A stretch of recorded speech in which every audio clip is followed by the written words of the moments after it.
Meetings Act. Adequate notice of this meeting has been provided as specified in the Act. Proper notice of this meeting was posted on October 8, 2009. Said notice was also posted at the entrance of the Board of Education offices, mailed to the Nutley Sun, Star Ledger, North Jersey Herald and News, and the Nutley Journal, mailed to the Nutley Township Clerk. This is an official meeting. Formal action will be taken. Please rise for the morning silence and the flag salute. I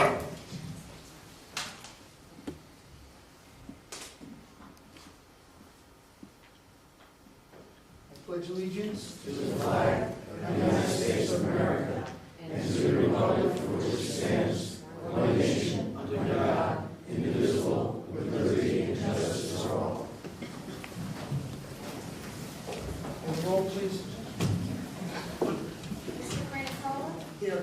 Mr. Cookton? Here. Mr. Mascarotola? Here. Mr. Riley? Here. Mr. Rogers? Here.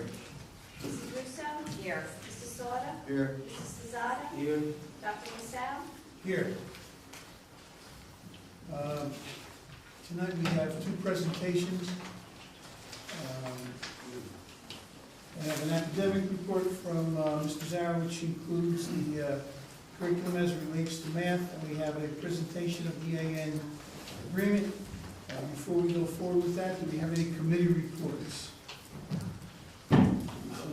Before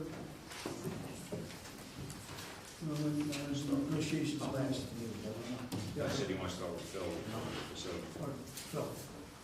You want to do short first? Yeah. As you know, I was asked to give a facilities report at the meetings. Start off with some of the issues that we've had going on around the district. The first one would be the John Walker Middle School.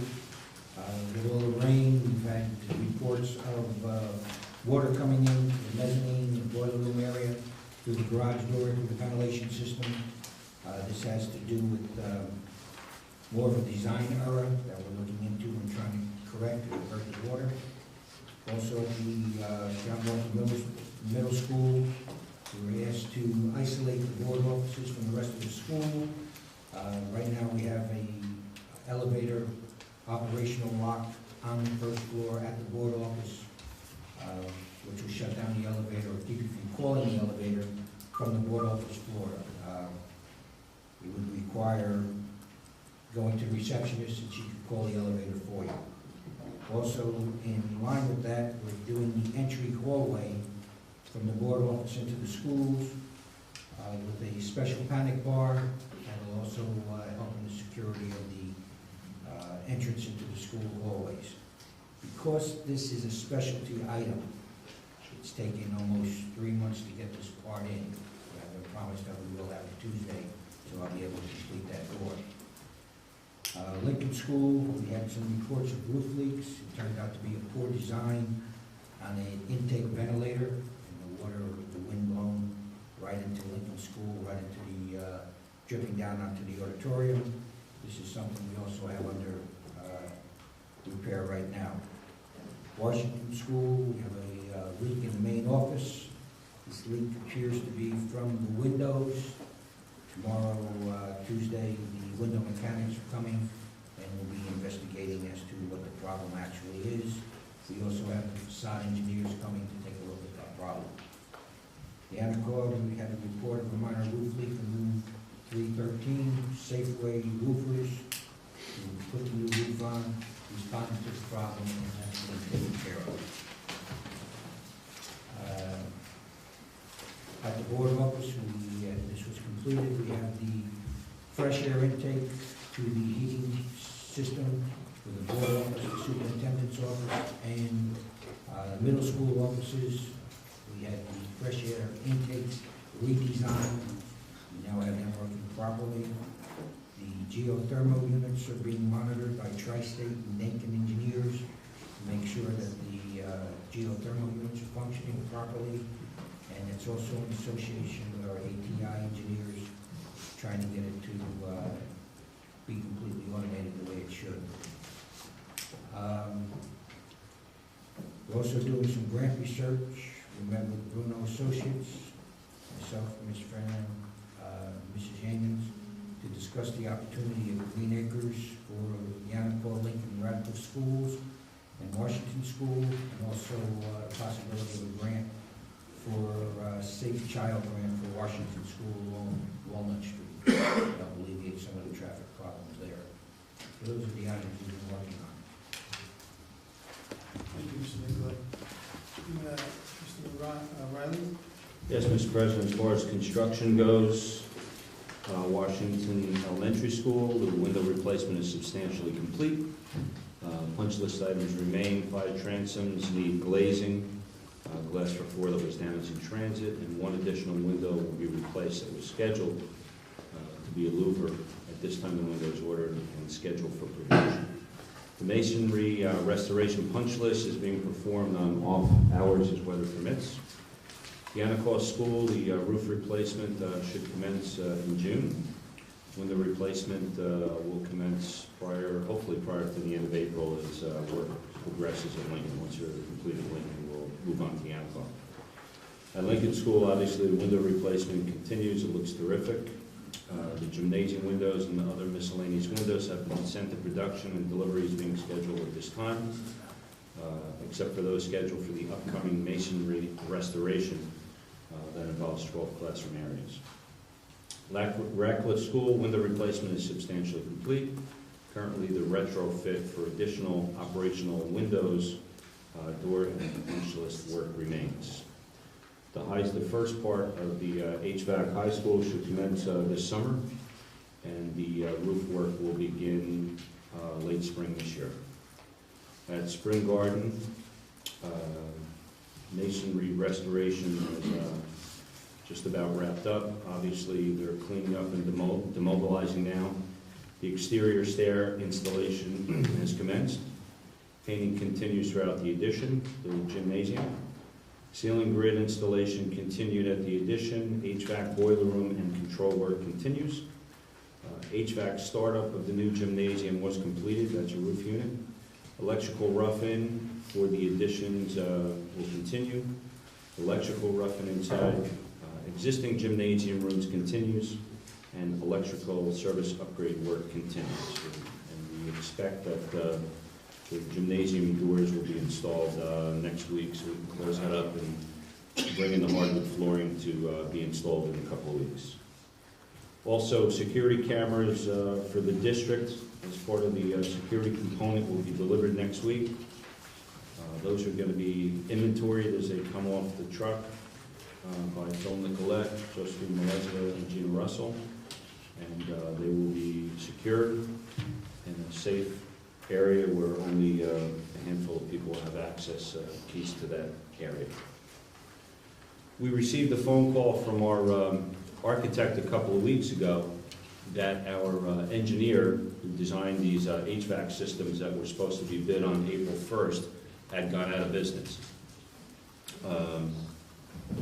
They were probably the largest firm in a 4-state area, and they just filed Chapter 7 and left.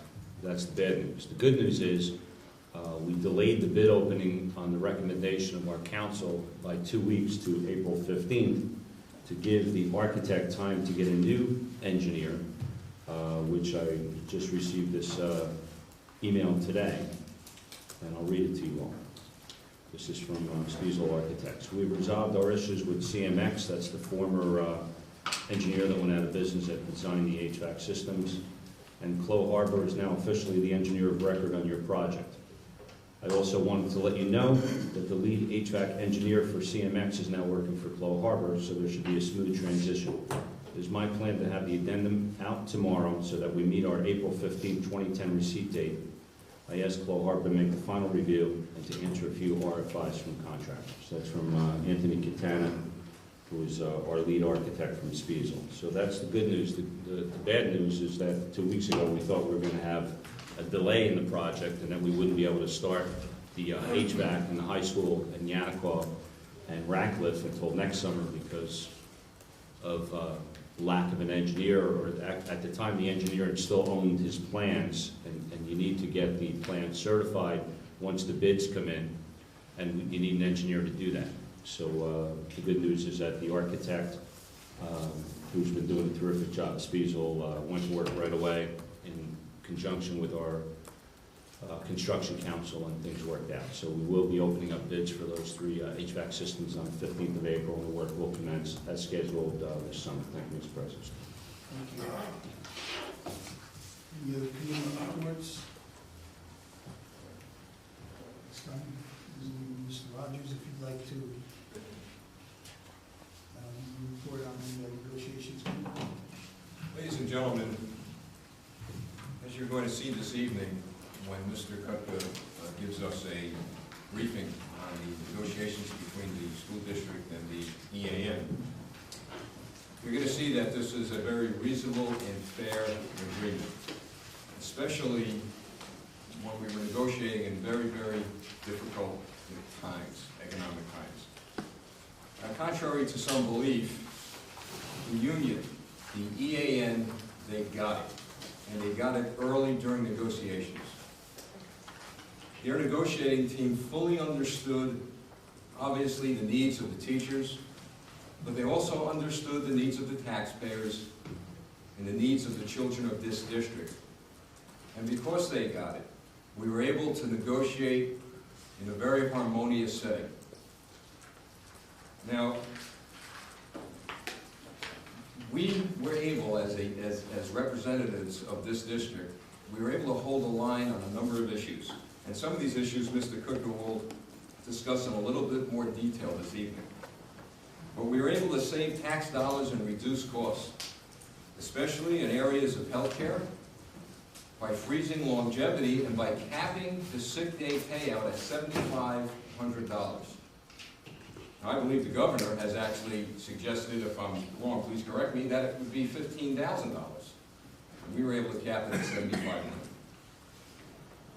So the teachers union and this district worked together, and we did. We worked very well together in a harmonious setting to ensure that both sides reached a fair and equitable agreement, keeping in mind that the decisions that we made would eventually affect the true shareholders of this district, and that's our children.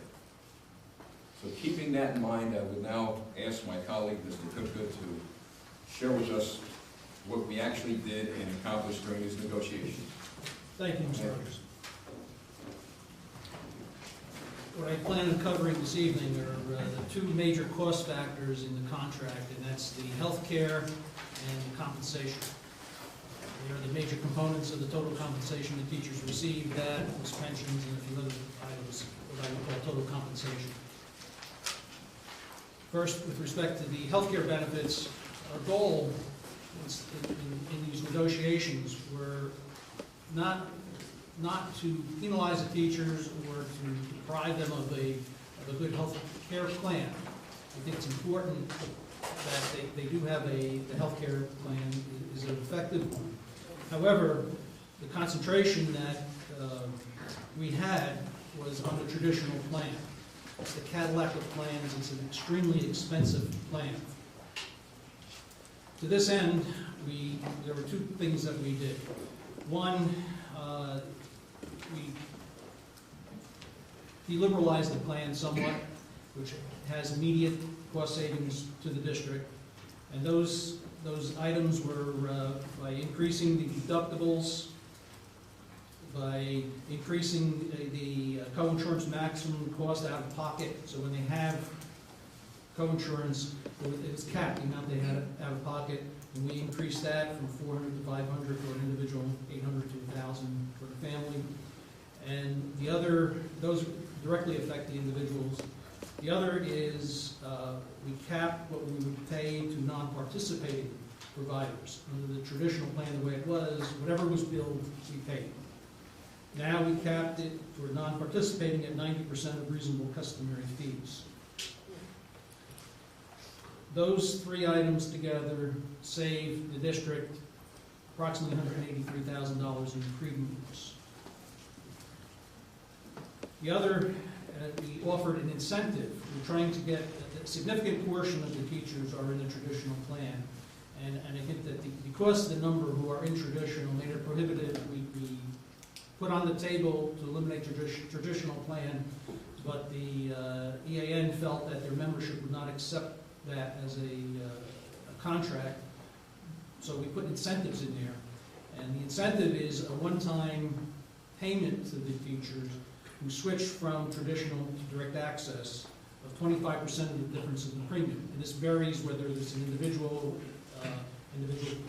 plus a family, the amount that they actually receive. It's a one-time payment, 25%. We keep 75% of the difference in the premiums.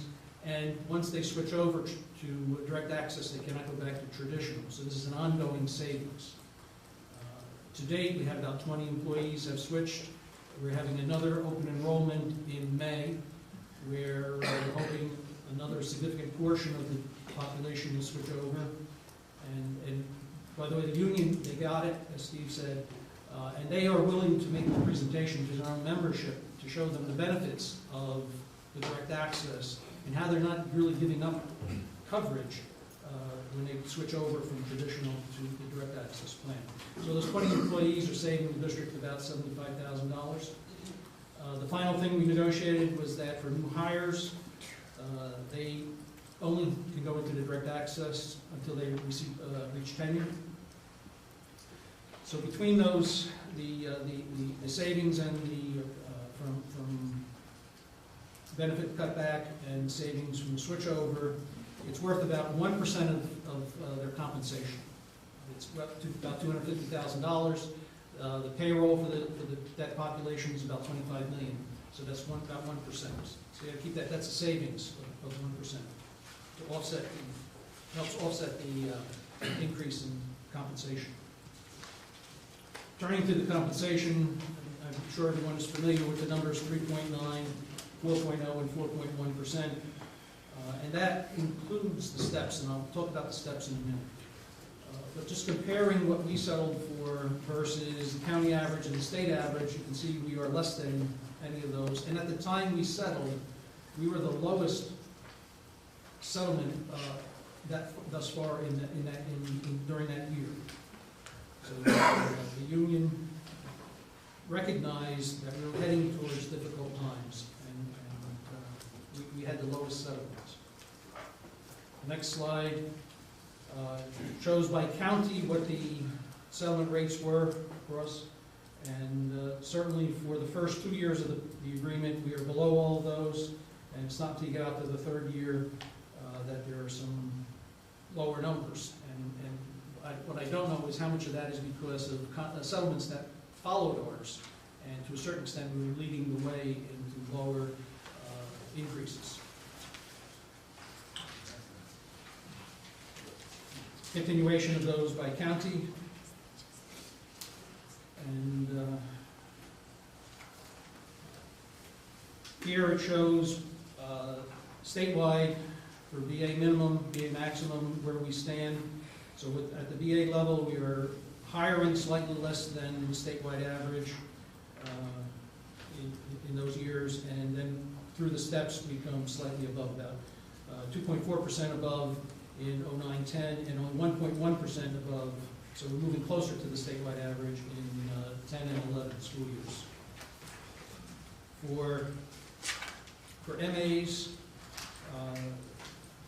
story is somewhat the same, although at the MA maximum we are a little higher than the state average, 7.3% higher in 2009-2010, and 6.3 in 10 and 11. Again, recognizing that we had the lowest settlement, those numbers continue to converge. Talk about the increase includes the steps. What do I mean by steps? This is a progression through the salary guide each year where a teacher gets an increase for being with us an additional year. There are 16 steps in the first year of the contract. They are being reduced to 14 steps in the third year of the contract. But that gets you from those max to the mins.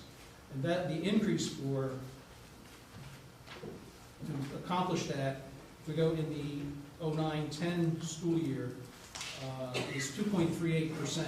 So just going up the salary guide, if we gave no increases other than what their progression through the steps were, And other contracts you hear about, when you talk about increases, they don't include the steps. Here, we're including the steps, it's 2.38%.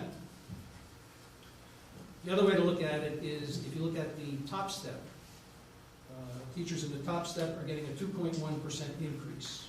And that's about each year, it's about the same. It varies slightly, but it's about 2.1%, which I think of as the true increase in the compensation. So about half of the 4% is going to the steps and the adjustments, and the other half is going to raise everybody up.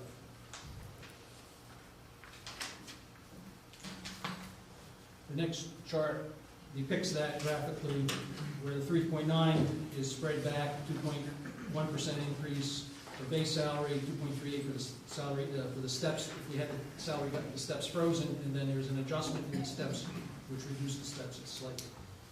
The other, as Steve pointed out, longevity was frozen. We did not increase the payouts for longevity.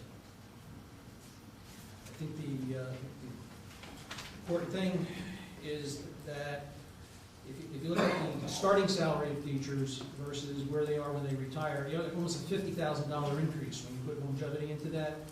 And the normal progression with retirements and hires in a normal environment, that kind of nullifies the impact of the increase through the steps.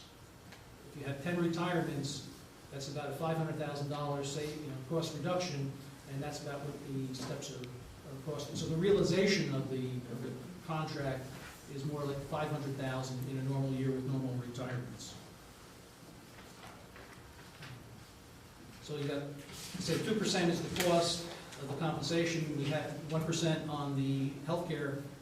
In one sense, the cost of the contract is about 1%, not the 4% that everybody's talking about. That includes other things, the steps which get nullified by retirements, and then we have healthcare givebacks helping to offset the salary increases.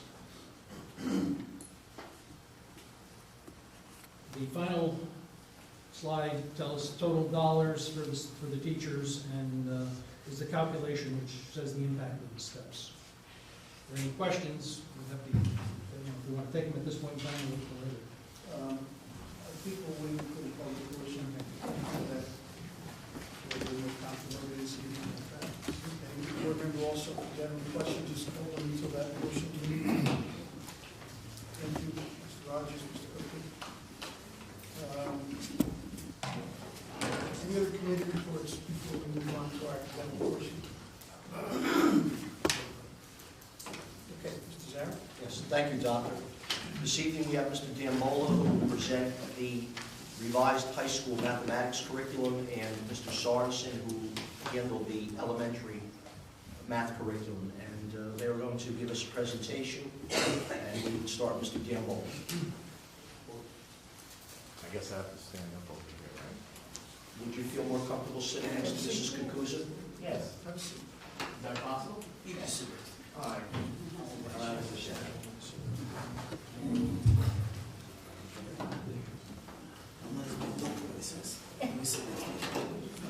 Good evening, everyone. First of all, I'm going to give a report for all three levels. Mr. Sorensen, who ran the curriculum from first through fourth, and Mrs. Foglio, who ran the curriculum from 5 through 8, are sitting here in case we have questions for them, but they have selected me to do the speaking this evening. By the way, prior to entering this room, all of you hopefully received the flash drive that I had sent down for you guys, right? On that, you will find the entire curriculum that you saw in those 2 books that we sent in. If you are not going to put it in your library and look at them, I would appreciate it being sent back to me. But I would encourage that you take a look at all the work that we have done over the past year, so you can see where our curriculum is going and so forth. To start, I would like to say that a district priority for the current school year was to review the K-12 mathematics curriculum and make the necessary changes to align with the current state standards. As we discussed the curriculum this evening, the state is in the process of changing the math standards. to align them with the national standards. If approved, we may have to go through the same process all over again next year. It is my belief, though, that the curriculum that we have put together here at Nutley in Nutley will meet the new standards with little or no change for next year. What I would like to do is tell you what's happened over the last 10 years. Why only the last 10 years? Is because that's the time period I have been charged with the K-12 curriculum in mathematics. We know that when you're studying curriculum, and especially in mathematics, it's got to start from the bottom and work its way up. When I first took this position back in the year 2000, we took a careful look at the curriculum down at the elementary level, the K-6 level. At that time, Mrs. Mazzolo, who's sitting over here in the second row, ran that committee for us. And what did we do during those meetings? We first of all revised the curriculum to meet the new state standards. Then we went out looking for a textbook that would meet our curriculum standards. And at that time, we purchased a series by Silver Burnett. Two schools were still having some problems having their scores meet state standards, so what we then did was we started an after-school program. What we did was we identified those students who would have difficulty passing the New Jersey ask, and we gave them remediation to assist them in open-ended questions and other areas where they were deficient in. I am very pleased to say that it has worked, and all elementary schools are now up to par. Will we hit a bump in the road every once in a while with the test taking? Of course we will. And when we do hit that bump in the road, we will take the necessary steps to amend it. Now, I also gave to you a flow chart of the courses going from the 7th grade up to the 12th grade. And the reason why is because once you get into the 7th grade, there is a very diverse curriculum throughout those 6 years of mathematics. All you have to do is look that we have 3 levels on this flow chart. We have level 1, then we have level 2, which is part of 2A and 2B, and level 3, which is 3A and 3B. Now, obviously, if I'm a 7th grade student, or I'm a parent of a 7th grade student, I look at my flow chart, I can find out where my son is now, or my daughter, and I can follow the flow chart to the right, horizontally. And that will tell me where, if he followed this track all the way through, this is where he's going to end up in grade 12. Obviously, over the years, we know that some students increase their capabilities in mathematics as they enter the high school. So therefore, we do encourage students to rise diagonally in an upward motion. So if they say if they're in level 2B, we will try to get them up to level 3A. If they're in 3A, we'll try to get them up to level 3B. But what did we do in the 7th grade in the last 10 years? Well, 5 years ago, we initiated an Algebra 1 7th grade class. It's accelerated Algebra 1. And how do we go about doing this? Well, first of all, I work with the 6th grade teachers, and they point to me students that they feel that have the qualifications to be in this class. I then send them a test in May, which they send back to me and I grade. And if they score 90% or better, they are placed in Accelerated Algebra 1 as a 7th grader. Now, what else do we have now? We also have, because we have a 7th grade algebra program, we had to give them something in 8th grade. So what we did was we started an accelerated geometry class. At the beginning of the program, maybe we only had 12 or 13 students who were participants. So what we then did was we used to send them over to the high school, and they would take accelerated geometry, the high school, period 1. But because of the success of the program, and because of the preparation of our 5th and 6th grade teachers, we now have approximately 27 to 30 7th graders who take accelerated algebra in the 7th grade, and who now will take accelerated geometry. So what we did was we created a class right here at the middle school for those students. And instead of having 30 students across the street, we have one teacher come over here to teach that course for them. Also, we found out that our scores weren't up to par, so what did we do? We did something similar to what we did in the elementary schools, and we started an after-school program. The first year, the program lasted for 6 weeks, twice a week on Tuesdays and Thursdays. And with the success of that program, our scores started going up. With the help of Mr. Colicchio, we also started what is called a strategies class. In these classes, teachers work basically one-on-one to try to get our students to be able to do open-ended questions. Again, this has resulted in our test scores going up. Now, I know that most of you are very concerned about the high school. And if you don't think I'm not concerned, then you don't really know who I am. I am very concerned about the high school results. It seems like every time we get into the 90s, the state says, okay, let's upgrade the test, and let's see if we can bring those scores down again. Let's make them suffer there at the high school. Well, what we have done is we have evaluated the curriculum, as we have done for the past 8 months, and we made sure that our curriculum meets state standards, and it does.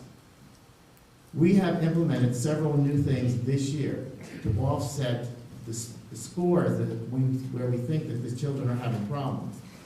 One of the things that we have set up in the morning is a HESPA prep course similar to an SAT prep course. What we do is we take the results from the New Jersey PASS test that they take in the 10th grade level, and we take those that score in a certain interval, and we do not put them in a remediation class, but assign them to this morning class. And what happens at 0 period, January and February, they must attend this class. This year we had approximately 30 students who attended. And much to my surprise, most of them attended. And sometimes that shocks me because it starts at 7:23 in the morning. Okay? In addition to that, we found out that most of the juniors who were not successful were the juniors who were in geometry classes, intermingled with 10th graders.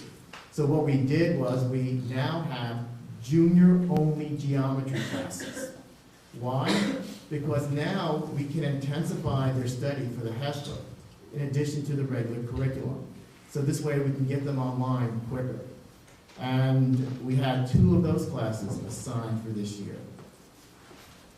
Now for those juniors that were not successful last year, we have a remediation class which they have to attend.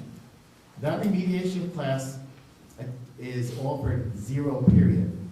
The reason why we made it 0 period is because I do not want to punish these students for not, passing a test, an assessment given by the state of New Jersey.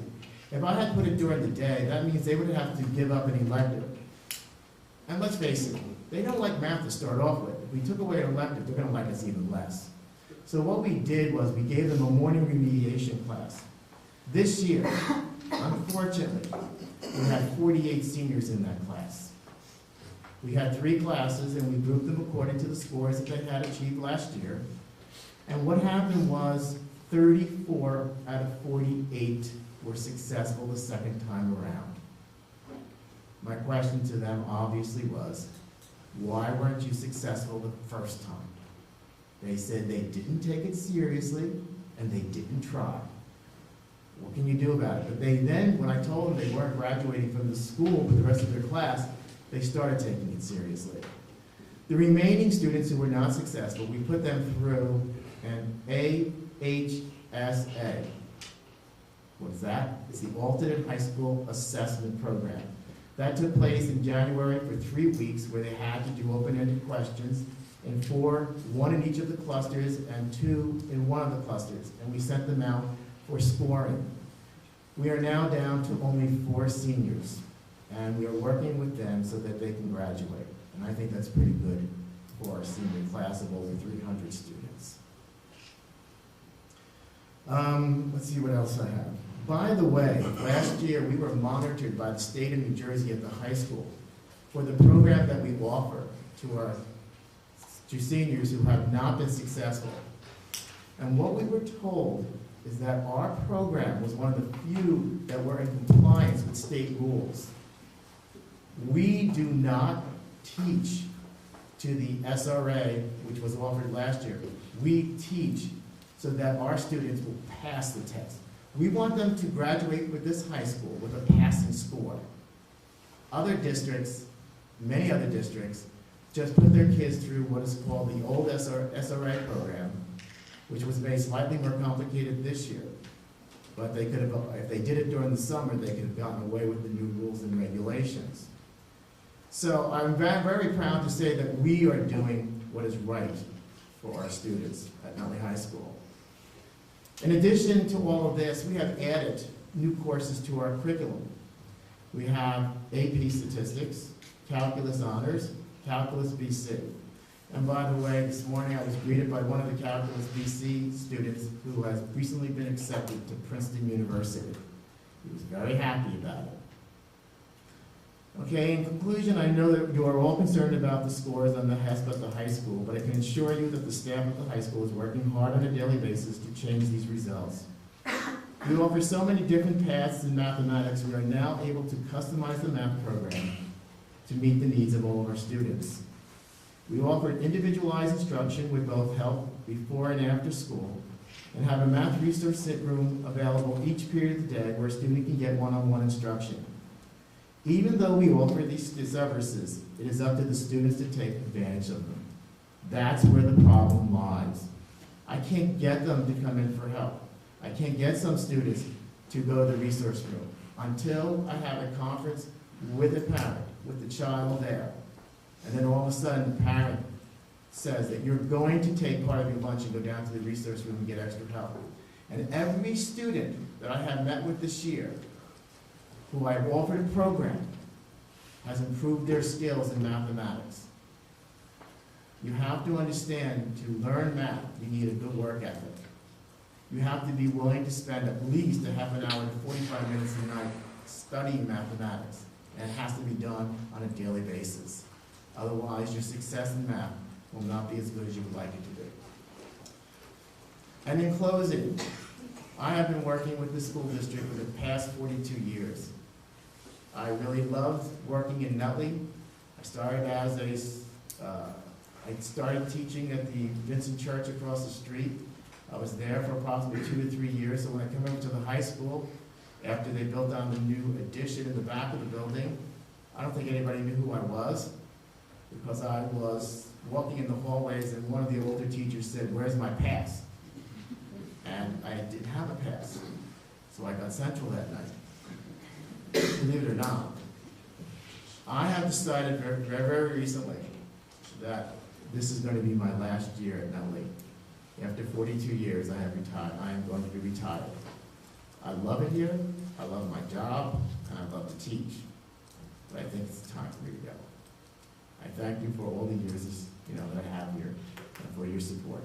Thank you.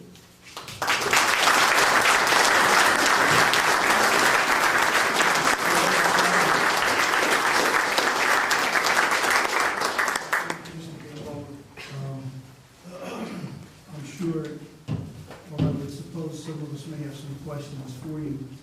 Just so it's clear in my mind, what we're doing for the students currently in the high school are 2 remediation classes, in addition of courses, and the research room, which goes on during the day. We have had the resource room ever since I've been here. That has always been in place. Unfortunately, with students now taking 6, 7, 8 courses, the availability for them to go there is sometimes inhibited. So my teachers, if you walk through the high school, my teachers are there in the morning and they're there in the afternoon for assistance. And if you look in all our rooms, you will find out that normally there's 2 or 3 or 4 kids looking for extra help. If they want extra help, we will give it to them. And I know that when their teachers are not available, I am available to them myself to give them assistance. Okay, but the remediation classes are 0 period classes. They are 0 period because we did not want to take away the electives that they love. And therefore also for those students, for instance, those students who are seniors who take the remediation course at the beginning of the school year, if they pass the test, then they don't have to attend for the rest of the year. If I gave that class during the school day, there's no place for them to go but to waste the rest of the year. So therefore, it's their encouragement, if they pass the test, they can come in late and still not have, like, if I was to give a 3rd period and they pass the test, what are they going to do from January through June? So this way we can tell them in January, your stay here is over, you now have your mornings free. I understand that, and that's a great plan. With the research room, my concern is not so much the students that are self-starters, that are taking 5 and 6 and 7 courses, Yes. the ones that are kind of in the middle of the road. What can we do to compel them to take part in that research room? Well, I'm glad you asked, because recently I had a meeting with a parent. The child that we were speaking of came from a different school about November. We placed him by his report card that he received from the other school, and I felt he was improperly placed. So what happens is we find out that his algebra background is deficient. So what we're doing now is that we took him out of the class, and we're sending him down to the resource room on a daily basis. And we're giving him one-on-one instruction, reinforcing his Algebra 1 background, and he's retaking geometry next year. In addition to that, like in inclusion classes, where we have 2 teachers, the inclusion teacher or the regular teacher can pull students out of the class, take them down to the resource room, and work with those individually one-on-one.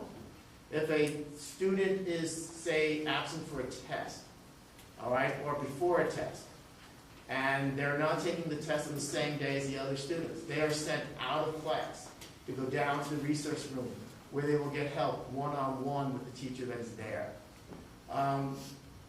There are so many other uses.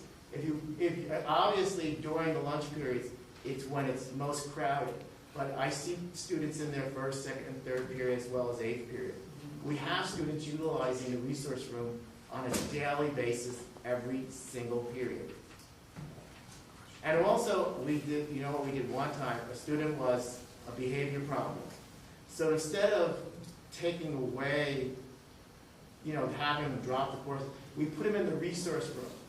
And when he was one-on-one, it worked out very nicely that this child was able to keep up with his work. In fact, he did very well, and we were able to put him back in the class later. So there are many uses for this room. Okay, no, I understand that, and it's an admirable job. What I'm concerned about, the student who may be getting decent grades, he's not going to find out he's deficient in math till his first year in college, and then he's going to need to take some remedial work. What are we doing to identify those students who may be able to pull an 80, an 84, but yet they're not as proficient as we think they should be in math? Okay, what we have done is we have identified those students in certain courses, like selected topics, which is I'm not saying our lowest level math, but it's a lower level math for seniors. But it meets the financial literacy rules that are being forwarded by the state. And what we have done at the end of the school year is, I used to teach at Union County College, and they used to give me these little review booklets. We have incorporated those booklets at the end of the school year for these students who will be attending college and taking these remediation tests. And all students are informed that if they want this extra booklet that I have, we can give it to them independently, and they can come down to either go back to their teachers or even go back to the resource room and seek additional help that way. But we are addressing the problem. We can't address the problem in all courses, because I'll tell you right now, if they're coming out of my calculus class or the other calculus class or even pre-calculus, they're going to pass that remediation test. But so what we're doing is we have earmarked those classes in which we know that they're going to have some problems, and we have implemented that program in those classes. Thank you. Anyone else have? Yes, Mr. Bobby. Mr. Danvolo, thank you very much for your 42 years of service. Thank you. Number 2, just clear up something for me, if you will. You mentioned that in the remediation 0 period, you had 48 students, of which 34 succeeded. Correct? Yes. Okay. The 12 that remained, that I believe you said went into the alternate high school assessment program, is that mandatory for those 12 kids? First of all, I thought you were going to ask another question. Well, I'm glad you did. Well, answer this one first, I'll get to the one I didn't ask. Yes, it's mandatory. Okay. All right, and there's a 3-week period of time in January that we have to implement that program. Okay. In the old days, last year, it wasn't that way. This year, they have changed all the rules and regulations. Okay. Can you define for me the difference between your remediation class and that alternate high school assessment class, what the difference is? Well, basically, the remediation class is a 5-week period prior to the test, and what we go over are all the concepts There's 4 clusters, and we try to cover all 4 clusters.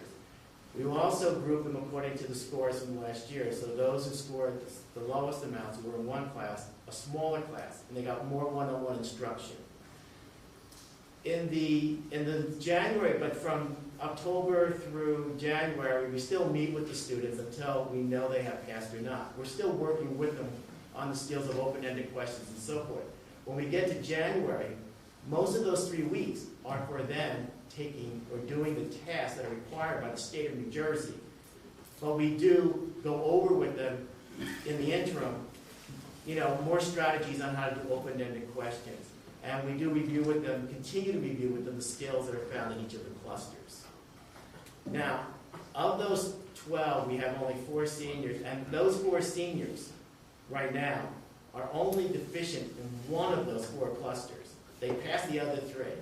So all we have to do now, we're setting up a new program where we will work with them one-on-one in the cluster that they're deficient in and retest them in that area. Are they different clusters, or do they Pardon? happen to be the same cluster? or- No, of course not. Okay. I think they each there's one from each cluster, Okay.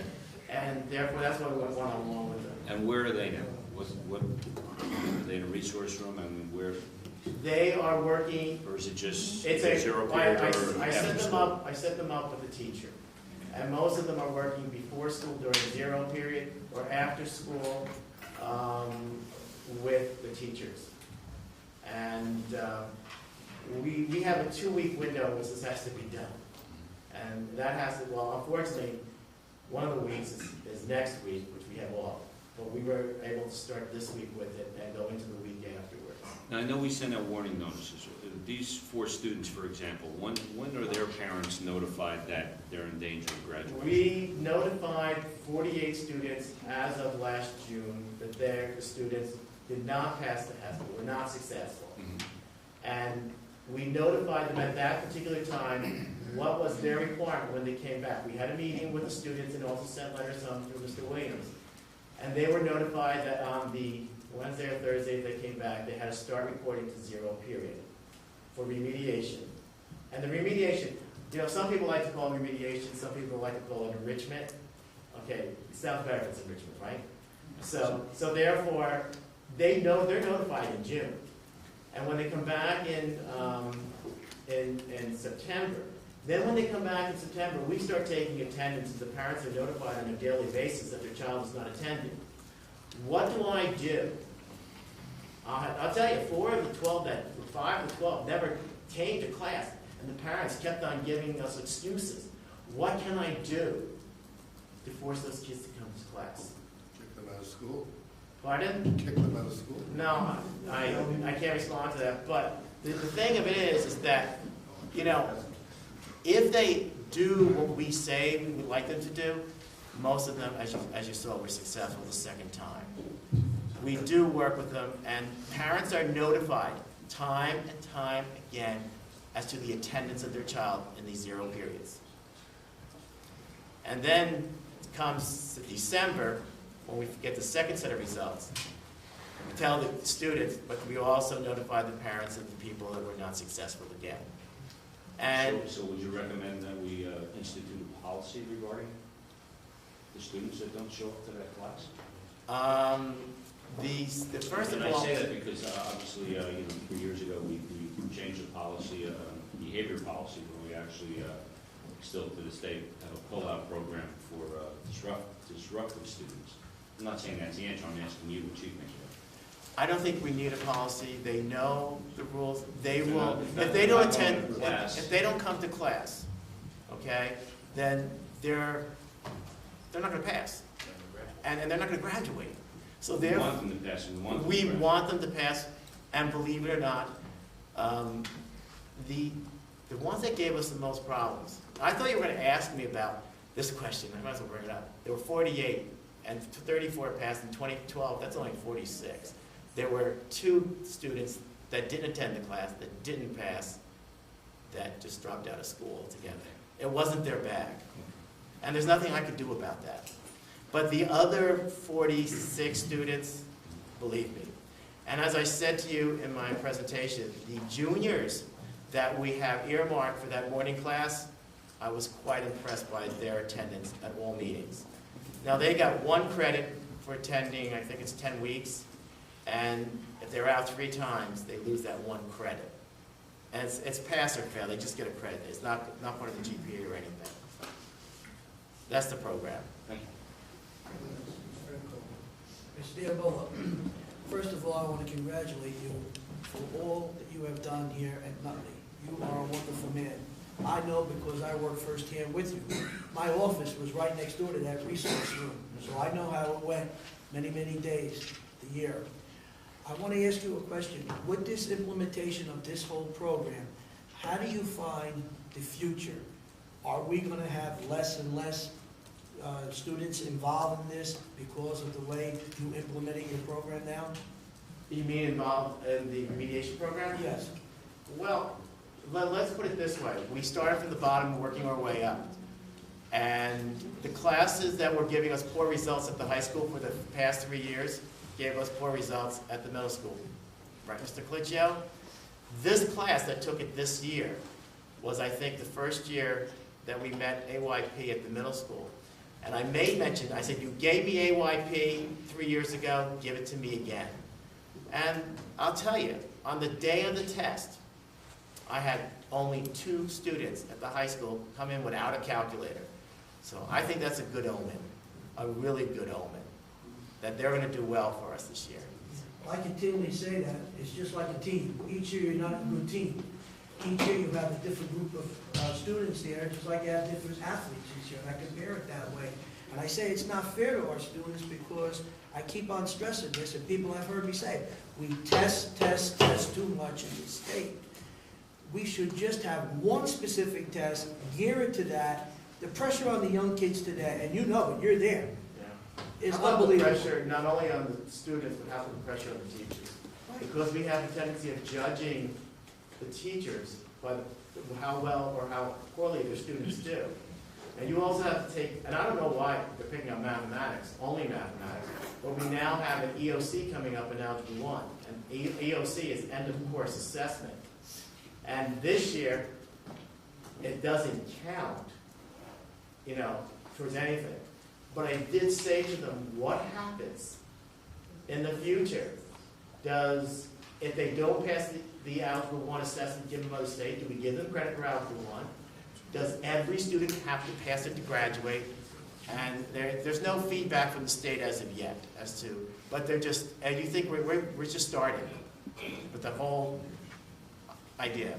And unfortunately, we also have to test in biology, which is going to eat up 2 more of our mornings for testing purposes. Well, in closing, thank you so much for what you did Thank you. for our students in your years here. Thank you again. Yeah, thanks for your presentation, and I want to congratulate you, Toby, for retiring. I worked with you for a lot of years, and I think it's going to be hard to replace because I think you did a pretty good job. Thank you. Secondly, I was glad that you broached the notion of motivation, because I really think that that's the key factor. I think you could have Euclid teaching geometry, and if you don't have motivation, it's not going to work. And your attempts to cure that problem, or to deal with it, I think are good too, and hopefully that could be spread to other departments, because as I say, motivation is the key factor. Additionally, I'd like to ask you about some of these courses. Where is the practical math? Is there a practical math in any of these for kids that are not going to go to college? Okay, if you look at the state requirements, the state requirements is pushing math up and up. I mean, they want us, believe it or not, to bring Algebra 1 down to the 8th grade level. And I did have a plan for 2011, and I will leave that plan with Mr. Colicchio at the end of the year. The fact of it is that they only came about now with this new course called financial literacy. I like to tell you that I wrote the math finance course back in 1978. We've had that in our curriculum for over 30 years now already. It meets all the standards that the state wants us to try. But it doesn't meet the requirements of colleges. The colleges want to see Algebra 1, Geometry, Algebra 2, and Pre-Calc. And we know that all our kids want to go to college now. So we do have 60 to 70 students taking selected topics. And that course is the course that you're talking about, practical mathematics. But they don't look very highly on that course because of the fact that, you know, it's only for, you know, those kids. And I think it's probably one of the better courses that we have to offer. Well, I know in the past, like you say, you developed the financial literacy course, and I think what happened is they kind of shuffled all the kids in there that decided they weren't going to go to college or they weren't going to take trigonometry or whatever, and it diluted the worth of the course. But now we find that the state finally has decided that everyone should have exposure to that kind of information. And so hopefully it'll be a much better situation in the future. I would like to make selected topics mandatory for all students. Yes, I would agree with you. I think it's a good idea to try to push math up, but not sacrificing courses that would help kids in everyday life, Right. and especially those that are not going to college. I mean, they're just kind of left out. I don't think that's too good. And I understand your plight. You have to deal with these state mandates, but it's a shame. It really is. Other questions? Mr. Diambola, I do not know you personally. Well, from what I've heard in going about the town and the district, you're an extraordinary educator. And I thank you for your 42 years of service. You got to be a special person to put up with 42 years of profession. And I thank you. Not bad. And I thank your colleagues who are sitting with you tonight for the extraordinary job that they've done here. A couple of points. Mr. Sauter and I seem to be of like mind on a number of issues, and he mentioned something that I will re-mention. First of all, in your briefing, you identified some problems. Yes. You provided resources. But you presented two factors that I think are very important and I hope are not missed in the conversation and will indeed, Mr. Sauter, be followed up on district-wide. You called it motivation, but you called it work ethic and parental involvement. And I believe that in this day and age, we don't see much of a work ethic in some young people, not all of them. Obviously, we have very successful young people who have a good work ethic. And we don't see the amount of parental involvement that I believe is necessary to motivate, as Mr. Sauter said, children to move on. So my question to you is this. How important in the scheme of things do you really believe the work ethic and parental involvement is when it comes to motivating young people to go for that extra mile? You have to understand that, as I said, learning doesn't just take place in the classroom. It has to take place outside the classroom. It's continuous basis. If they don't reinforce what they have learned in the classroom after school, they're never going to learn mathematics. Unfortunately, they're not supervised in many cases after school as to whether they're doing their homework or not. Because if they are, you see many successful students passing through the halls in Nutley High School. Many successful students.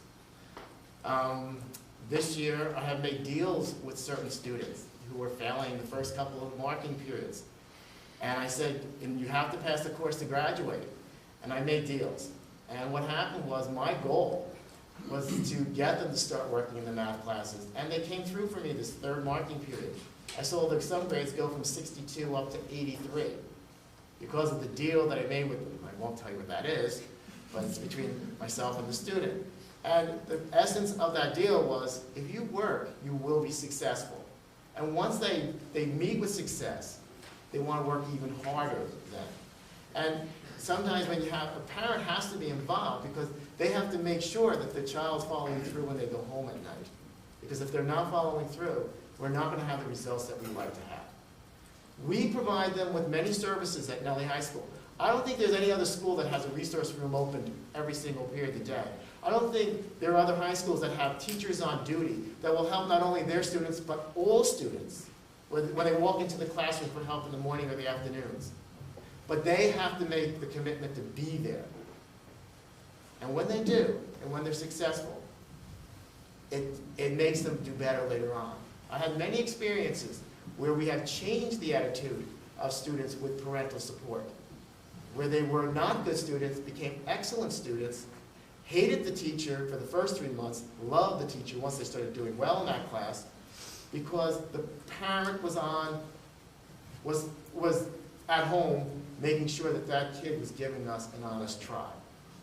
Well, perhaps, maybe, if you're not too far away, I think it would be great to have you back as a speaker at an orientation night, to speak with parents. There's a lot of parents really don't really understand or let's say underestimate the value they are when it comes to work ethic and motivation. So if you're not too far off, maybe Mrs. Zara, we can send a little note to them and maybe you can come back. I want to ask you a question. What do you do when a parent says to you, you're sitting there at a meeting and the son's standing there, the daughter's sitting there, and you're talking to them, and they say, I was never good at mathematics. And you sit there with your mouth open and say, well, we're going to make your son or daughter better than you were in mathematics. I mean, But maybe they almost say, well, I expect this out of my child. Well, maybe what you've achieved, but maybe what you've achieved, and I say maybe because, like I said, I don't know you, but I sense some passion, and I I think I had sense, your son, though. well, you may have had my son, I had your right? son. But what I see, and I feel, and I sense is passion, but also making education exciting. And maybe your excitement, the excitement of Mr. Sorensen, I know him personally, John Colicchio's, and That's all why clerical. I hired him. Well, you know what, if that could spread, and I really meant it, a person of your caliber coming back and sharing that passion and excitement may do something. I only have passion for mathematics. Well, good enough. And I was the kid that didn't do good in math. Thank you, Mr. President. First of all, thank you for your years of service to the district, and congratulations on your retirement. Trust me, it's a great life. One who knows. And I agree that, you know, the elements of having successful students, it's the motivation of the students, it's the teachers who educate them, and the parents, the support of the parents. All those things come into play. But the one thing where we have more control over, I think, is my question to you revolves around, as you implement the curriculum, the new curriculum, top down, do you have the resources to do that? In other words, it takes certain, you know, it takes a number of educators, it takes certain technology, it takes textbooks, and those kinds of things. Do you have those resources, or are we going to fail because we're not providing you with sufficient resources? One of the things I think we're lacking, especially at the high school, is technology. We don't have LCDs in our classrooms. We ask for whiteboards, and sometimes we get them, sometimes we don't. We used to have a computer room, but it was taken away from us.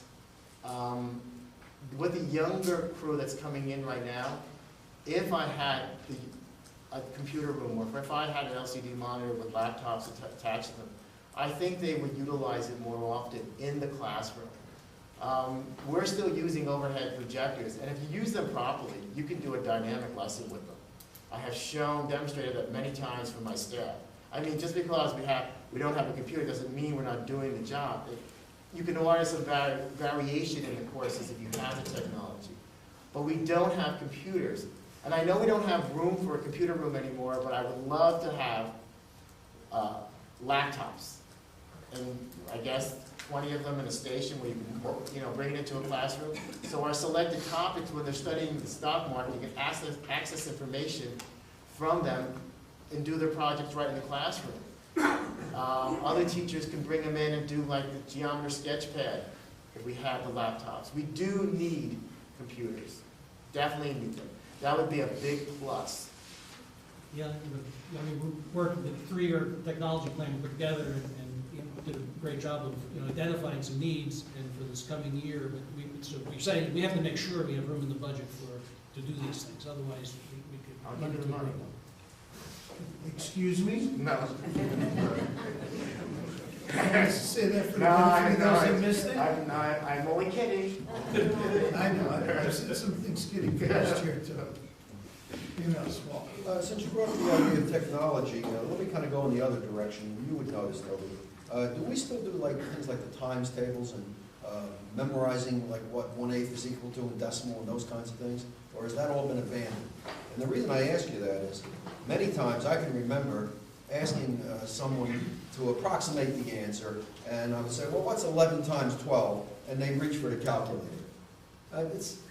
I don't understand it, you know? All right, what is happening right now, Walt, is the following, is that why do we use calculators so often? It's because all the state tests are calculator oriented.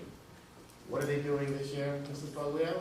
3 of the 6 sections on the Ask 8 and I think the Ask 7 are going to be non-calculator.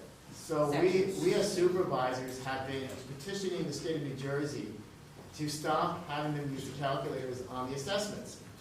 And be careful what you wish for, because now we're going to get it. This year, half of the test will be non-calculator oriented. The teachers in the middle school are now dealing with the aspect of having these children do things without. You know what? That's going to be a hard process when they're young. We don't do it now? Well, we do it now, but not as great a level as we should be doing it. From the business world, I'm glad that that's coming back in, because, you know, when you're sitting at meetings and you got to approximate things, you don't have necessarily that wherewithal. And if you know the relationship of numbers and those 4 basic rules of arithmetic, you can do a lot. Oh, definitely. I agree with you. They find it amazing I can do math in my head. Maybe what we need is those little composition books that used to have the times tables on the back, right? That's what we need, more of those composition books. I have a comment to Mr. Rogers. If you want to give Mr. Diambolo back, have a case of Coca-Cola ready. You'll get him back. He's been in my office. Mr. Dimble, I want to thank you for your 42 years, which I can't believe is 42 years, because I know I was in your first class when you came here. That was 42 years ago. So now we all know how old you are. I'm not aging at all. 56? Right. 56. Good. So now we know how old you might be too. It's like, works both ways. I'm 64. So young. And, you know, thank you for your 42 years. I appreciate it. The support of your staff, and I'm sure you're going to leave your fingerprints on this curriculum moving forward. I hope so. And I agree with you, it's not the type of thing we need to reassess every couple of years. It has to be every year, every marking period, actually, we need to step back and see what is working and what's not working. And we do that continuously. Thank you very much. And I'd just like to point out, what you saw here, you would not have seen if this was a committee of 4 people downstairs in the conference room. So this is why this is one of the committees, is a committee of 9 people right now. Anything else on academics? Anyone else? Any Are questions? you going to hear from citizens on that report at this time? No. We only have 3 resolutions, and then we'll get to the hearing of citizens. So I'm just saying for their standpoint. I'm sure it'll be, won't be a long stay. You know, I'm getting older. Is it 10 o'clock yet? 10, I'll guarantee we'll get questions from the audience for you before 10 o'clock. That's a guarantee. Any other board members have any questions, academic issues at this time? Yes, Mrs. Russo. I have a question on the computer apps course and what the status is on that. Yes, well, as you know, we have now made that a half year with the math finance the other half year. We are looking into moving it down to a lower level. We have been working very hard. Certainly, the state's throwing us a curveball, and staffing is an issue. I have not given up on trying to move that to a lower level, and hopefully we can still have some movement between now and September. Anything else? Is there anything else there? I'd just like to thank Mr. Gambolo, and I'd also like to mention Mr. Klitschko and Mrs. Clerico, who have overseen this top-to-bottom curriculum rebirth, renewal, revision, and our entire faculty has participated fully in this.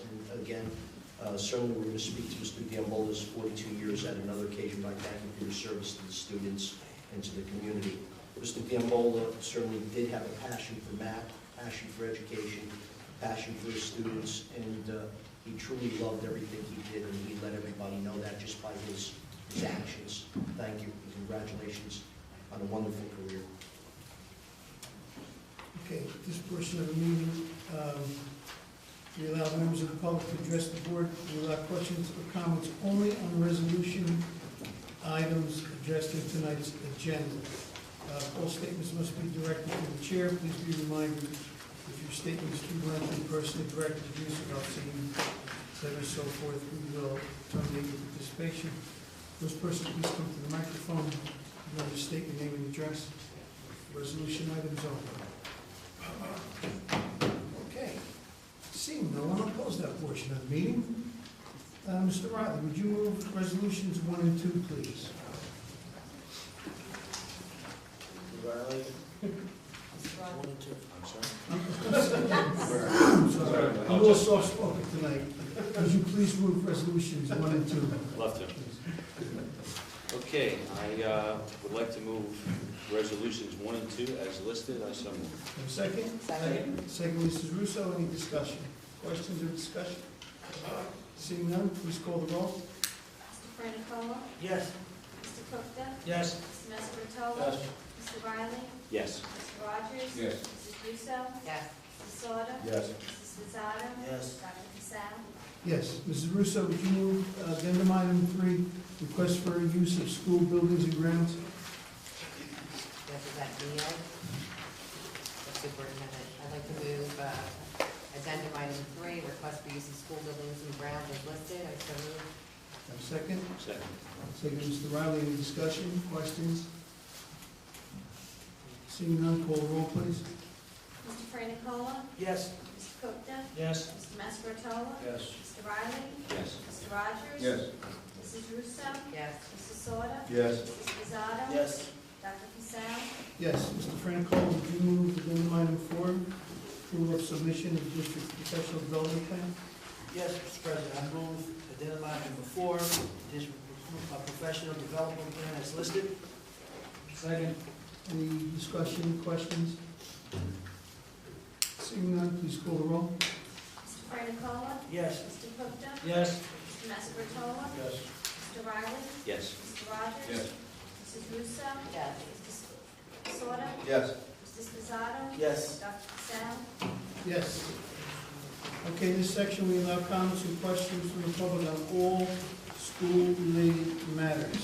As I stated earlier, all statements will be directed to the chair. Please remember to state your name and address when you come to the microphone. Anyone?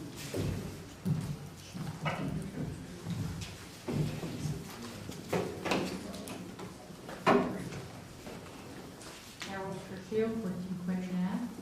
Mr. Zara, regarding Mr. Diambola, congratulations on retirement.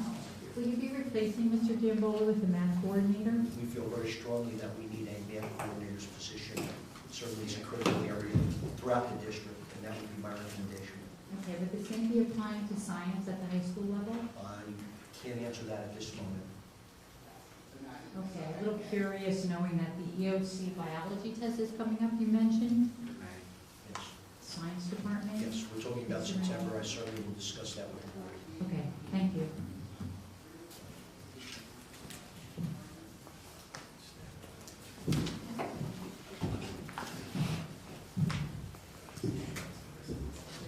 Lisa Danchek Martin, 160 Southgate Avenue, Nutley.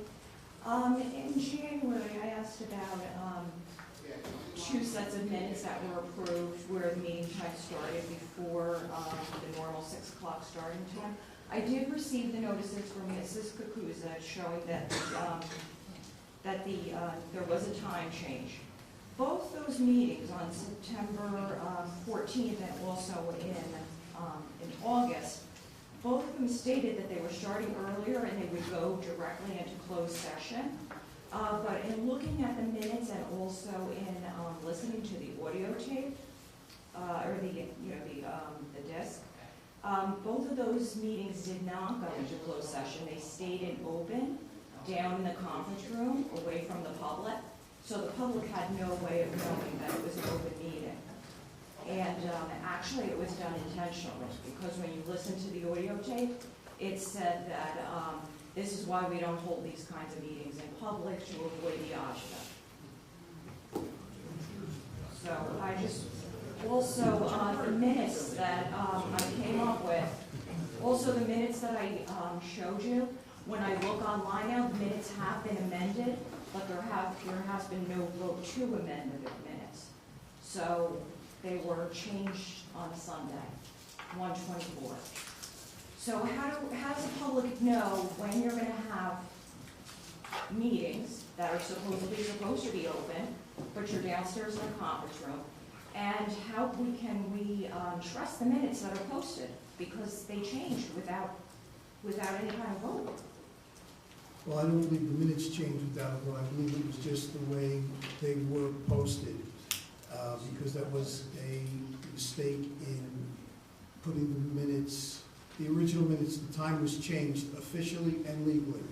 That wasn't put into the record. That's what I believe was changed. That wouldn't require a vote. As far as having an open meeting downstairs, I would like to have the opportunity to listen to the tape myself, because I don't believe that's how it happened.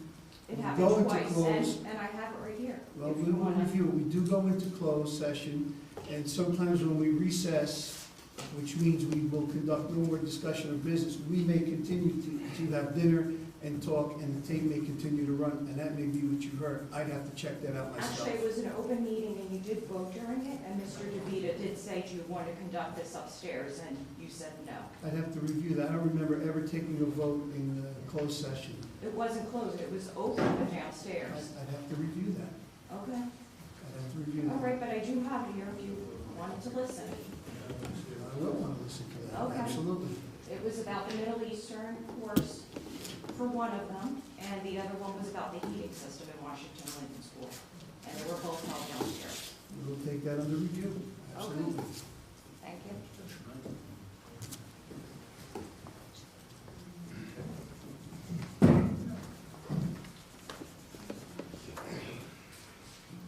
Good evening, Mr. President, Alan Thomas, 108 McKinley Street. Mr. President, there were, in Mr. Nicolet's report, twice, at least twice, I heard he mentioned design defects causing or resulting in rain or water running places it's not supposed to run in the school building. I was wondering, what is the board's program for, upon discovering defects, upon seeking compensation for those responsible for those defects? If it's a design defect, Well, Mr. Nicolak said it was. yes, if it's a design defect, the person who designed those plans are ultimately responsible for any costs associated with the correction and whatever damage may have been done. That's why they carry errors and omissions policies. So we will pursue that moving forward. What is the process for that to come about? Does Mr. Nicolak file a report with somebody, and if so? He files a report, the construction manager files an official report. We will go through our construction attorney to pursue that. About how long does that take? I couldn't say. I have no personal experience filing that, so I couldn't tell you. I don't imagine it's a long process, it's cut and dry. If there's a No, it's quite design, wet, that's the problem. if there's a design defect, if we have a professional saying that there's a design defect, then I would imagine the two professionals sit down, the attorneys get in touch with the insurance company, and they hammer it out. And Mr. Nicolak prepares a written report about this? Yes, Okay, and presents it to whom, you said? construction manager, as well as the forensic architects that we've hired to review all these issues. Does anyone sitting next to you get a copy of this report? I'm sure everybody gets a copy of this report once it's finalized, yes. Mr. Riley reported that we're getting a new engineer. Does that have to be approved by the board? It's an engineer that works for the architectural firm, So it's not really the board's engineer? correct? Okay, will the board be paying that engineer directly? Or will No, the architect be paying him The through the architect is architect? responsible. Mr. President, I have many questions for Mr. Diambolo. I did not have the pleasure of having his instruction when I was in high school, since I went to a different high school. But if it's okay, if I may ask him questions Sure. directly? sure. Mr. Gamble, if you would like to sit at the table, would you like to be more comfortable? I'll just turn this way, sort of. I'm very curious about of all the wonderful things that you talked about and the forthright in which you've done so. The first thing I was wondering is, where have you been? How come you haven't been coming to board meetings for 10 years and telling us what's been I'm not going on? required to be here. I was a board member once, down in my hometown, I was there. If you have questions about the curriculum, what you presented tonight, that's fine. But you can't ask him personal questions like that. Oh, I'm not asking you personal questions. It's the type of presentation that would have been wonderful to have regularly. Because one of the points you made, Mr. President, is that we're getting this presentation because of your decision to make the academic committee a membership of the whole board. Yes. That way, the whole board knows what's going on. Citizens never went to the academic committee meetings when we only had 4 members, so we never heard things like this. That's correct. Okay, so Now you do. So I'm delighted, and I wish we could have been hearing from him. I'm just wondering, of all the things that you said, the first thing that popped in my mind was about the 30, I think you said 34 students that they failed the HESPA, and then they passed it. Right. And when you asked them why, they told you it's because they didn't take it serious. Right. How much more investigation took place about that kind of a response? When I say that, We usually was it sit a down, we call each student that wasn't successful on the HESPA in their junior year, we sit down, Mr. Williams and I talk to them individually, and we ask them and then we also, not only do we talk to them, we talk to their teachers in the classes which they found. Now, one of the things that we found, as I mentioned, was more than half of those students were 1 year behind in mathematics according to state rules. They were in geometry classes and therefore haven't completed the curriculum. Therefore, they were at a disadvantage, because they haven't completed the geometry. Maybe that's the reason why they were successful as seniors. And that's why we have tried to remedy that situation by having junior-only geometry classes, because we recognize that situation in our schools. Well, what I was getting at, sir, was, is this a problem that transcended math? I mean, was this also a problem for the English, the verbal section of the test? No, you also have to understand that we also have students that enter the high school either freshman year, sophomore year, and all of these students are counted in our numbers when they take the test.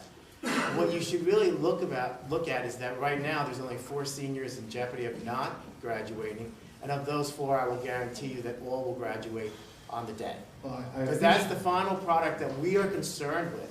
And when the last retaking of the test, I hope they all pass the test. But we're not completely satisfied that, we realize that some kids just don't lack the skills. And we're talking about 12 out of a class of over 300. I think that's pretty good. And whether it took them 1 try or 2 tries, I think we're doing the job that's required. And I think that those numbers are extraordinary, sir, but my focus, however, is on the fact that they didn't take it seriously. Well, that's what they told us. Well, okay. And you have no reason to doubt that. I have no reason to doubt that either. And I'm wondering whether that is an attitude that can be addressed in a way other than just for your good. Well, we are addressing it this year. We have the morning HESPA class, which we require them to attend. We do have, again, as I said, the special geometry classes. We are addressing as many of the problems we possibly can. I have limited staff across the street, and there's just so much I can do with that staff. Sir, you're not getting me. I'm getting. I'm not talking about math. You're not getting me. Mr. President, point of order. This is ludicrous. It's embarrassing to the teachers. Excuse me. This is ludicrous. Okay? Either he states his questions to you, and then you can relate them, because this is way out of hand. Okay, have a question? Have a question? Yes. Yes.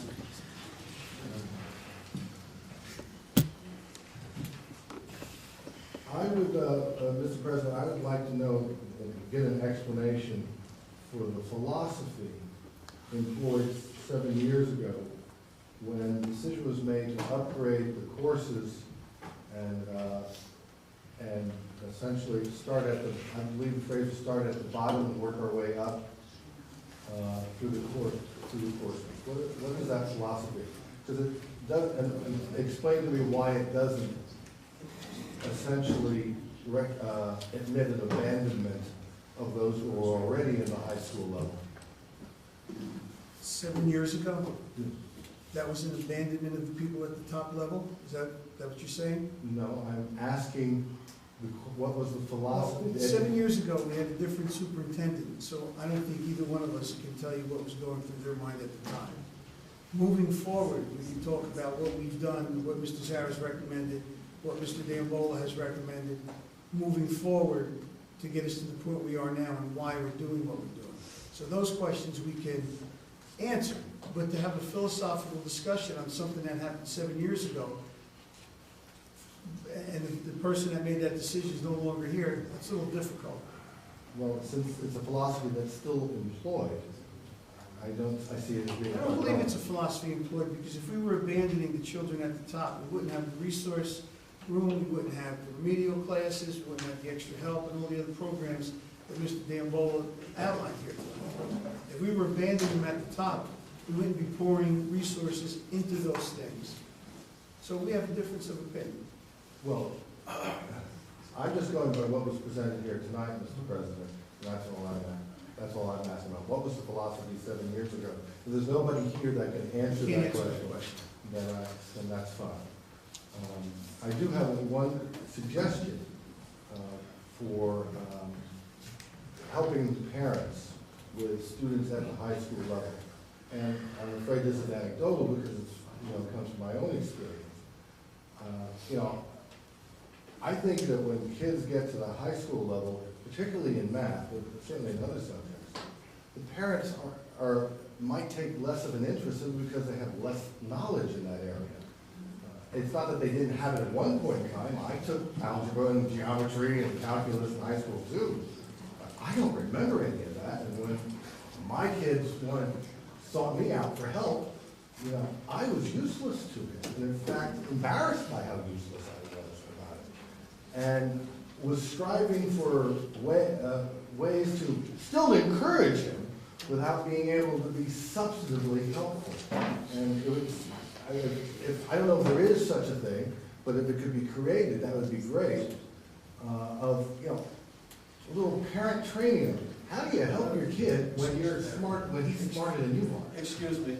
I think I made that Absolutely, you did make that suggestion, and I was suggestion. catcalled from the audience about it. But I made that very suggestion that we should have something on a Saturday possibly where parents could come and learn how to help their children in their subject. And my response was, I was booed. So that's the story. That's all I have to say. I was thinking of something more online. Oh, in other words, my suggestion wouldn't be good. No, your suggestion is wonderful. Oh, okay. It's just, Well, I'm just curious as to why I was catcalled by it. I don't know, why were you? I don't know. I'm asking you. I don't know. Okay, let's get moving. Next Thank question. you, Mr. President. Thank you. Anyone else?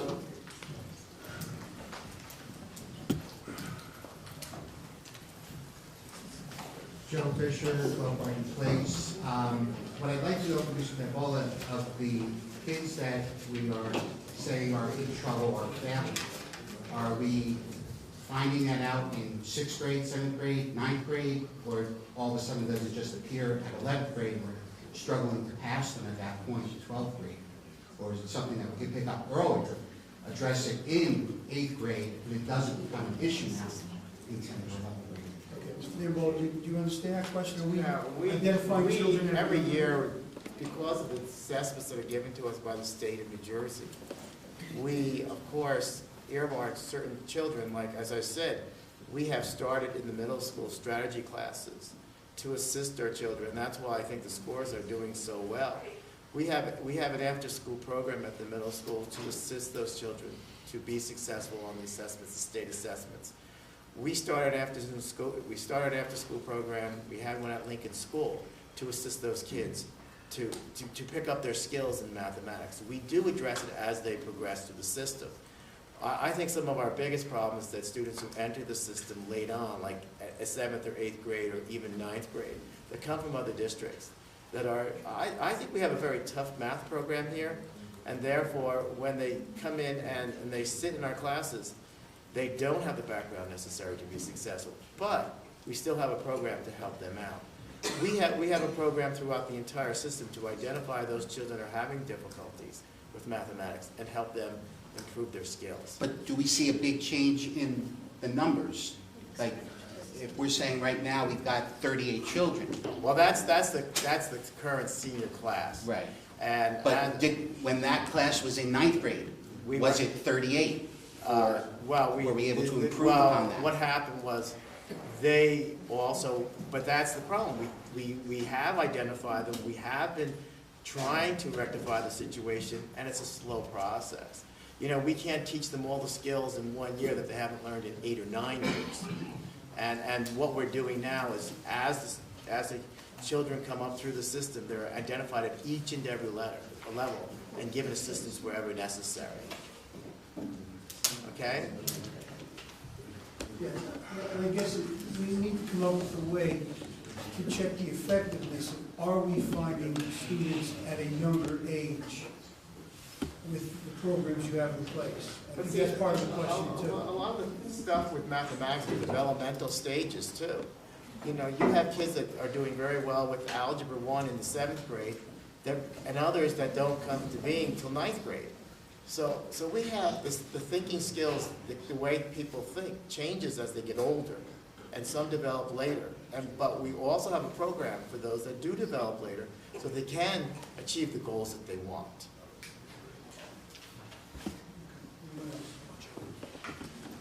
Toby. Charlie Kaczynski, 21 Ravine Avenue, Nutley. I normally wouldn't find myself up at this microphone because you know I'm running for a seat on the Board of Education. But I must tell you, Dr. Casada, I was embarrassed for Mr. Gambola. I'm embarrassed for the board that you would let a civilian come out of the audience and address one of our teachers. In my mind going, not professional. That's what his job is. He should be answering those questions, not our teacher who's come here to do his job, to give a good report. I know Mr. Gambola from way back when. I probably was instrumental in helping out with that situation back then. He's a fantastic teacher. He's going to be dearly missed. To embarrass him the way we did tonight, I'm upset. And this is not my, I know I shouldn't be doing this. I just feel a little bad that I am doing it. But I think you put him on the spot, and it wasn't right for the board to tolerate it, and certainly not for you to let it happen. I appreciate your comment. I mean, if I know. there's a complaint, no. If there's a complaint that I have heard from even several of my board members, say, yes, I am way too liberal with the public. And I apologize for that. That's only my opinion. I understand, I appreciate every word you said. Well, my comment is coming from being on the board for 12 years, you talk about transparency. Everybody wants transparency, but at what price? Okay? We're trying to be as transparent as anybody has ever been on the board. Okay? And we do that. We never had people want to snicker and make comments about not having an academic committee meeting, and only 4 people have seen it. And now we've given it to the public for everybody to see. So, Mr. Thomas gets carried away just a little bit sometimes, not too bad, but the dialogue should have been cut a little bit shorter. The questions should go to the chair. But in all fairness to everybody who wants to hear this, it's the first opportunity that they get to hear because they've never heard it before. That's your fault. No, it's not our fault. It is. Just because you have a 4-man committee doesn't mean it's not brought back before the entire The board. 4-man committee wasn't working. Maybe it worked in your day. Okay, maybe it worked in your day. You and I served on the board for 1 year. I know that. But for 12 years or 15, it didn't work. I thought it was very productive and it did work. Well, maybe back in another day, and I agree with you. Math hasn't changed. It's gotten better. It hasn't changed, okay? My only opinion is no matter what type of form you have, you don't let our employees be taken on by civilians. Well, I didn't This look is at not I a whole didn't, thing to in all due respect, I didn't think he was I taking the guy on. wasn't the I know, but I didn't think the guy was taking him on. I think he was. I think Mr. Danvolo can handle himself. He's not supposed to, that's what the superintendent is for. The object, That's our- the object of the That's my meeting, opinion. That's That's my okay. opinion. object of the meeting is for the department head, and it's worked before, to make himself available to the public. And the reason why you haven't seen that before is, like Let most Mr. candidates. Let Mr. Thomas go to the resource room. You can There's no certainly do reason that. for him, You there's can no reason certainly for do him to that. come here and for you to let them get into a dialogue with our teachers. I don't think, that's my opinion. That is your opinion, Dr. Charlie, and I appreciate that, but That's all. you haven't been coming to meetings long enough to see that we do that with all the department heads. And they've always had an open dialogue with our citizens. And, you know, Mr. Thomas does get a little pretends he's cross-examining people sometimes. I'm talking about him. And I apologize for that. I'm aware of that. I never did think it was right, and I just thought I would verbalize it That's tonight. fine. That's what the First Amendment's all about. Thank you, Phil. Mr. Dambol, I apologize if you were put on the spot, but I think you handled yourself very well. Anyone else wish to be heard? Joe Fisher, 12 Iron Place. I would just like to say, if we didn't have this open dialogue where we as residents could speak to the people that are in charge of educating our children, right now we would have Madison Square Garden sitting up in Spring Garden School, because that would have been determined by a group of 4. So I appreciate the fact that we're allowed to come here, hear what you guys are hearing, and then voice our concerns, whether or not you agree with them, to the public. So I thank you for that. Thank you. Mr. President, Yes. I just want to make something clear. From what I got from Mr. Kaczynski's statement was, it just has to go through the channel. If the channel's the superintendent, that's where it goes through. No one said that the public couldn't speak or couldn't get the information through a proper channel. No, he said the public should not speak. Tommy, with all due respect, there have been numerous times that this board has met prior to you, okay? BS, before Sposado. And the thing was, we have called upon the experts to answer the question. I understand that. And we've had open dialogue in the past. All Mr. Kaczynski was stating, and I agree, is that when they got out of hand, the questions go to the superintendent, and we could have covered that a little bit quicker. That's all. Mr. Sawyer. I have to say, Mr. President, you have my sympathies, because no matter what you do, you can't win. If you cut them off, then you won't let them speak, and you're denying them their First Amendment. And if you let them go on, they're talking too much. I feel sorry for them. Well, I appreciate that, but as I said, I've always tended to be a little more liberal with the public because I understand how frustrating it is, especially when we talk about education. They don't feel as though they have a voice all the time. They don't feel as though they have input all the time. So we've made it a habit of having, well, I can only speak for the last 2 years, when we have these meetings, when we have department heads come, we've always let the public have open dialogue with the department heads, but you know, if you come to meetings only a few months before elections to see what's going on, you kind of miss that. Anyone else want to be heard? You're done. You're done tonight. I close this portion of the meeting. Any old business? When were we going to talk about, make comments on this? What part? Do that now, if we're on to new business, old business, do that now. As an old business? My only comment I want to make, Jim did a good job presenting it. I still disagree with it. I know that, we made a comment that was said that with teacher retirements, it will offset some money, but with teacher retirements, we're trying to hire back teachers. So I don't think it's going to do what they said it was going to do in this thing. That's my question. If we're using it to bring back teachers, is what we thought we were going to try to help with the cut in the budget, since we didn't anticipate year 2 and 3. When I mentioned retirements, right now with the loss of 34% of our state aid, which equates to 5% of our overall budget, we are compelled to reduce staff.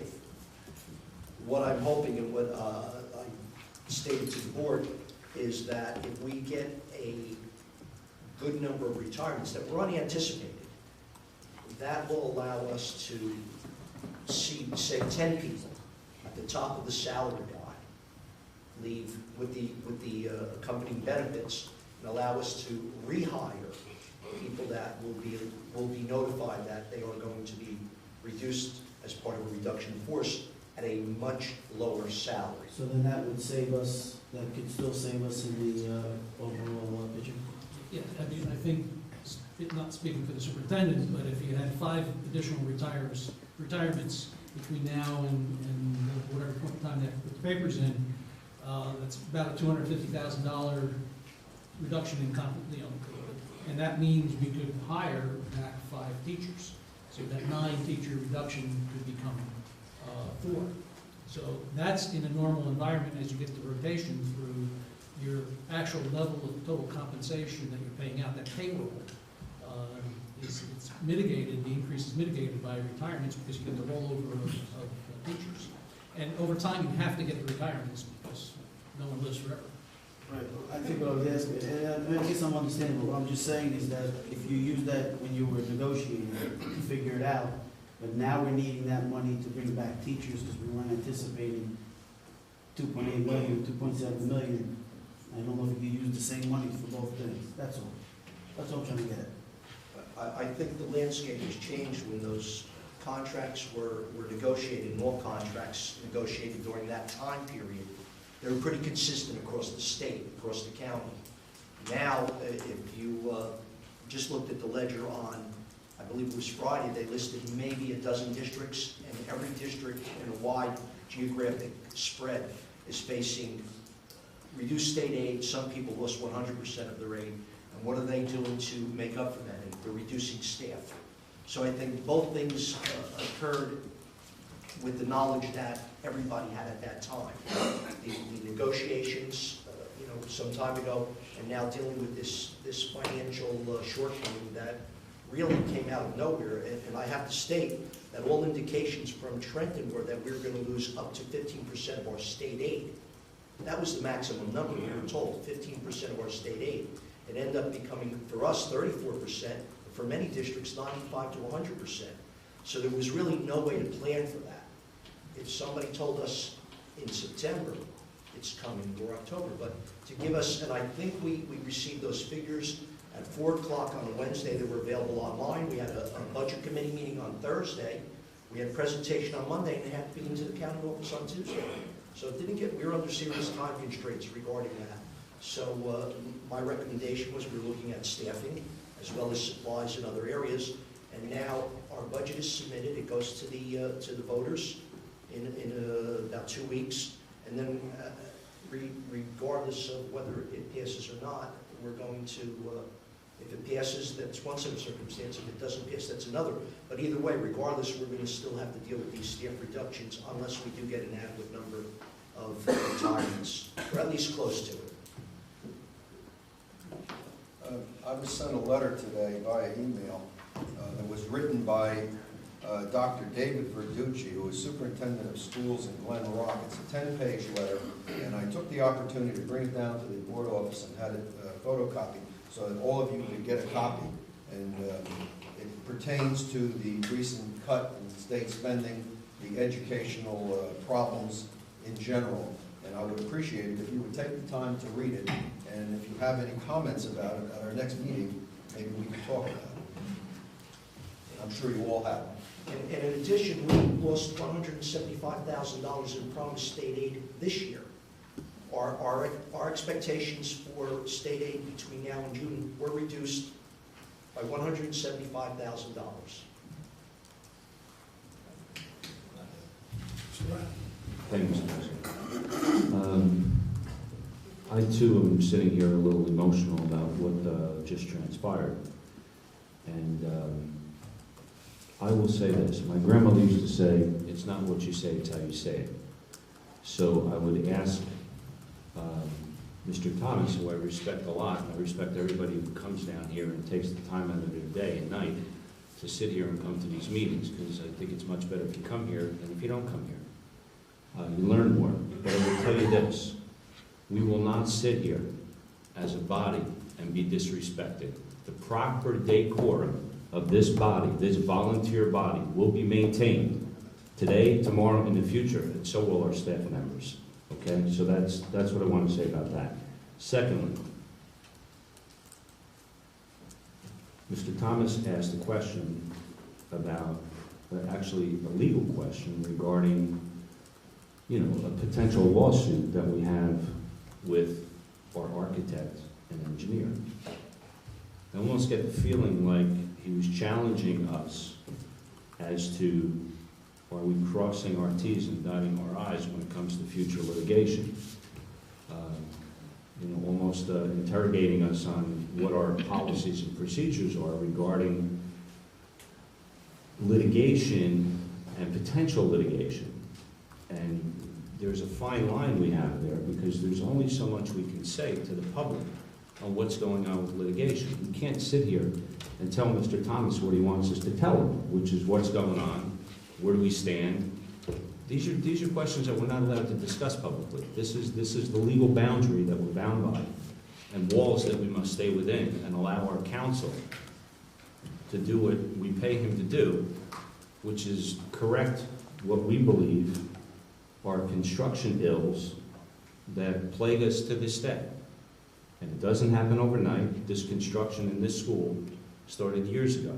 It's been completed for 2 years, maybe more. We have 7 schools still with construction ongoing.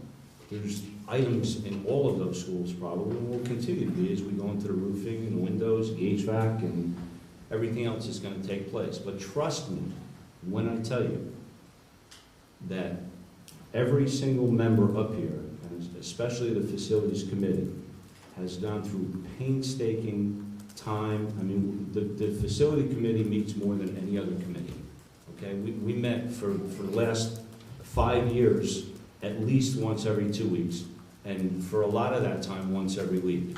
And a lot of our time has been consumed with legal matters, with TriTech, which I don't even want to say the word anymore, I'm so sick of hearing it, with DCM, the architect, with their engineer who designed all these systems, with Leary, the plumber, and the heating systems at Washington and Lincoln. So we're acutely aware and sensitive about recovering this district's money that we believe we will recover from whoever we need to recover it from. And we have the best counsel that money can buy right now, and they're doing a tremendous job, and they'll continue until we're done. That's all I have to say. Mr. Rogers. Let's getting back to the budget. I believe that the total cost to taxpayers will be $55 per year. Am I right on that? I believe that's so. The reason why I mentioned that is this. There are some who believe that the budget should be defeated, that the electorate of this community should vote it down. I'm voting for it. I'm supporting that budget. The reason why I am is that I believe in it, but more so is I think Mr. Diambola kind of summed it up, and it bothers me to hear that we need computers. We can't get smart boards. We can't get this, we can't get that. We can't expect our teachers to do the job that we want them to do without providing them the tools and instruments they need to educate our children. And in the long run, it is our children who get hurt. So I would ask that as you come closer to April 20th, you think about that. What's it all about? I got to tell you, what impressed me, at the risk of sounding like that rah-rah guy that I'm accused of being, but what impressed me about our staff this past year, there was a parade, I believe it was the Irish American Day Parade. And I saw about, I guess, close to 60 teachers wearing t-shirts. And they had like a slogan that said, "We care about our children." And that to me was quite a message, just a few simple words. I believe they care about our children. I know this school board, every single one of us care about our children. And I want to believe that the public cares about our children enough that they'll really think about just going that extra mile under the most extraordinary circumstances that we're all facing. So that's my position, and I thank you, Mr. President, for giving me the opportunity to express it. Thank you. I just have one comment about the technology. I don't want anybody to leave this room thinking that it's been neglected. I'm not going to disagree with Mr. Diambola. Certainly I know the needs of the math department at the high school. But we have brought computer technology to every elementary school, to the middle school. Every library in our 5 elementary schools has state-of-the-art computers. We have brought technology into so many different areas. The problem is, it's expensive. We make choices, we have to prioritize. Where is the money going? What can we spend and how can we spend it? And I have to mention Mr. Viemeister, who works tirelessly getting us the best prices. The technology committee that we had a 3-year technology program, and we finished 2 years of it, and we had to forego. This year, we had to put it on hold because of budget constraints. And now we are trying to save a portion of that 3rd year of technology going into next year. So it has not been neglected. We've done a great deal with technology, more than anybody can imagine, regarding smart boards in this building, smart boards in the high school, but the math department certainly needs those laptops. That would be a blessing and very beneficial to our students. So while we've done an awful lot, we would like to do more. We certainly want to do more, and hopefully we will have the financial situation to do more. Yes, sir. I would just like to go back to the presentation by Mr. Cook in there in regard to our contract with the teachers, and on the page about the MA guide. We look at the MA guide, and we saw statewide it was 80,000 MA maximum. Here in Nutley, we're paying them 86,000 for 09, 010. In 010 and 011, the statewide average is 82 plus, Nutley's paying 87. There's the reason why we pay 87 for a guy like that sitting out there. If we don't invest in our teachers, in our MA people, they'll be gone. Thank you. You deserve everything you get.